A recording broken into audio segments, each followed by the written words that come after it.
जोगेंद्र सिंह का काराकाट विधानसभा में दौरा हुआ तेज। संझोली प्रखंड के विभिन्न पंचायत में लोगों के द्वारा किया गया भव्य स्वागत। नमस्कार, आप देख रहे हैं भोजपुरिया न्यूज दर्शन। खबर है बिक्रमगंज क्षेत्र के काराकाट विधानसभा से, जहां काराकाट विधानसभा से जनसुराज के संभावित प्रत्याशी जोगेंद्र सिंह का क्षेत्रीय दौरा अब जोर पकड़ता हुआ दिखाई दे रहा है। जनसुराज के संभावित प्रत्याशी जोगेंद्र सिंह का दौरा संझोली प्रखंड के विभिन्न पंचायत में लगातार शुरू है और इस प्रखंड के लोगों ने दिया भरपूर समर्थन।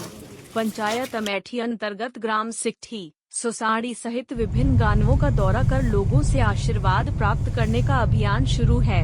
इस जनसंपर्क अभियान में उन्होंने गांव के लोगों से संवाद स्थापित कर उनकी समस्याएं और सुझाव को सुना तथा आश्वस्त किया कि जनता की भागीदारी से ही क्षेत्र का सर्वांगीण विकास संभव है। गांव के लोगों ने उत्साहपूर्वक उनका स्वागत किया और अपने आशीर्वाद एवं समर्थन का भरोसा दिया। इस अवसर पर योगेंद्र सिंह ने कहा कि जनता की ताकत ही मेरी असली पूंजी है। आपके विश्वास और सहयोग से ही काराकाट विधानसभा में सकारात्मक बदलाव संभव है।